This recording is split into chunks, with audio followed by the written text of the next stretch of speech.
Hey all, I'm Arie, a new backup blogger for Trans Youth Channel, and today I'm subbing in for Brakami, who couldn't make it this week. Since this is my first video, I'll introduce myself. I joined Trans Youth Channel this November after leaving my job due to illness.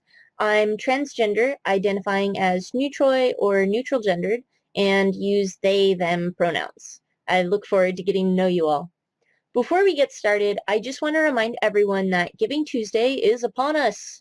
You can follow the link here to make a donation. Donations made on December 2nd will be matched, and we'll be reading aloud your dedications the whole month of December. What that means is when you donate, you can dedicate that donation to someone that you love to show that you support them. You can donate anonymously, and you can also choose to keep the person you're dedicating to anonymous. We can read their initials or something similar so that they know that you donated for them, but if they need to stay closeted, they aren't outed by your donation. Our team is going to read these dedications aloud and attach them to all of our videos posted in December, including this one. So yeah, thanks for supporting us.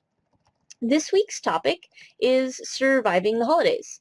I'm in kind of an odd position this year because just before the holidays, I started asking people to use my pronouns outside of the realm of the internet.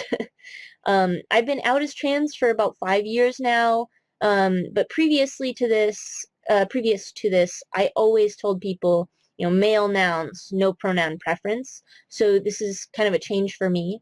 I'm a little worried about how things will go down, but I've made a few plans to help myself out this holiday season.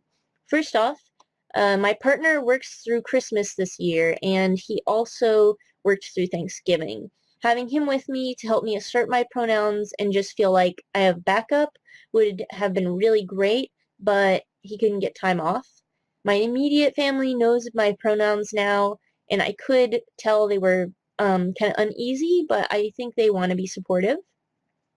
My game plan for Christmas is basically just hang out. I'm driving up on Christmas Day and then driving back same day, so I'll only be there a few hours. Probably nothing really is going to happen, but if it does, I plan to just be like, hey, today we're hanging out as a family and I don't want to get into this. If you want, you can call or message me another day and we can talk about it. I do want to ask people to use my pronouns even if they don't understand, but it would be a lot easier to have somebody else there who could help take the burden off me by correcting people for me. I guess another thing I'm doing kind of to protect myself emotionally this holiday season is not visiting my older sister. She lives in another town now, and it would be difficult for me to make it unless I stayed with my parents for an extra day.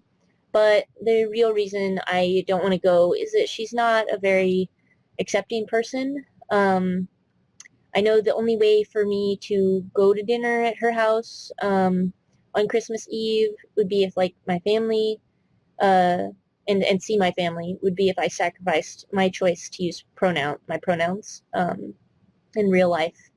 And I'm sure some political stuff would come up, and unlike some other family members who can accept differences and still love you, my sister isn't like that. I've had to come to terms in recent years with the fact that she just doesn't really care about me and hasn't for a long time. But in any case, choosing not to go to events where I don't think I'll be accepted is another holiday survival tip that I'll be using this year. Another thing that a lot of people deal with during the holidays, including myself, is presents. Statistically, a lot of trans people have financial problems, especially if you have to pay for like hormones or therapy, surgery, if you got kicked out of your house, anything along those lines. I had to leave my job because I got really sick and I'm still not healthy enough to be able to leave the house on a reliable schedule. Normally, every year before Christmas, I think really hard on what presents my family and close friends would like. My finances have never been super stable, so to make sure I always have enough for presents, I start buying them one at a time in October. This year, I didn't have a ton of money for presents, so I decided to do more handmade gifts.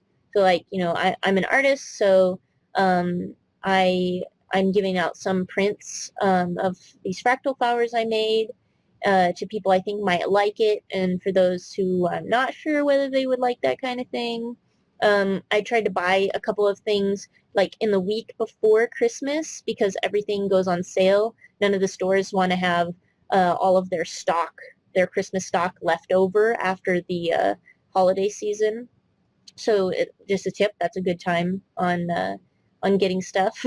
It's kind of weird that you get a chance of like either be super prepared or wait to the very last minute, but you know, things go that way sometimes. But yeah, I think those are some pretty good holiday tips.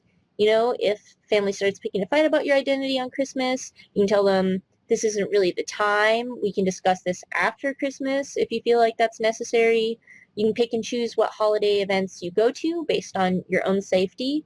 If Christmas is being held at a relative's house and they don't accept you, maybe have your own get-together with friends or family instead. Like if your family's going to that relative's house, you can ask people if they want to meet you like the week before. And you don't have to tell them why if you don't want to. You can just say, I can't really make it on Christmas, but I wanted to see you. Could we meet up on this day instead? And lastly, with financial stuff, I found it easier to plan ahead so you don't have to rely on just one paycheck before Christmas.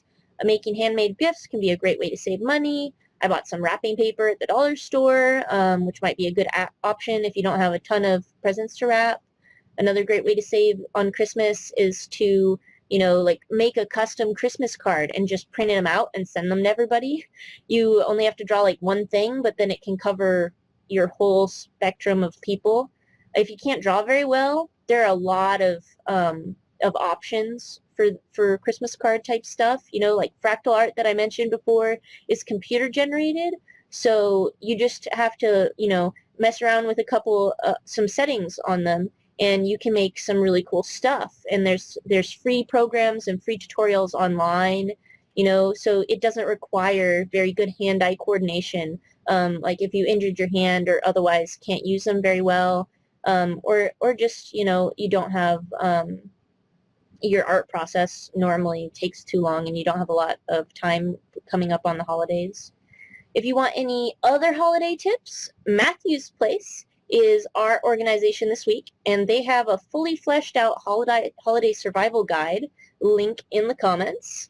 Matthew's Place is the official web memorial for Matthew Shepard, who was brutally attacked in 1998 because of his sexuality and later died from his wounds. Matthew's Place is owned by Matthew Shepard's mother, and it's designed to support teens and young adults in the LGBT plus community. They have blogs from many young people across the U.S., resources for people struggling to reconcile their sexuality or gender identity with their faith, interviews with notable LGBT plus members and allies, and other resources. So if you're in need of support this holiday season, I really recommend you check them out and see what they have to offer. I'll include a couple of other good links down in the comments or in the description. And another thing is, if you need support, you can also contact us through our various social media outlets or email us at transyouthchannel@gmail.com, right there. If you want to remain anonymous and you can't really have posts like that on your social media platforms. So this has been Surviving the Holidays with Arie, and I hope that you all have a happy and safe holiday season. Bye. This video is dedicated to the uncle of Susan Robbins, because no matter what, he always stayed true to himself. Susan donated $10 this past Giving Tuesday in his honor.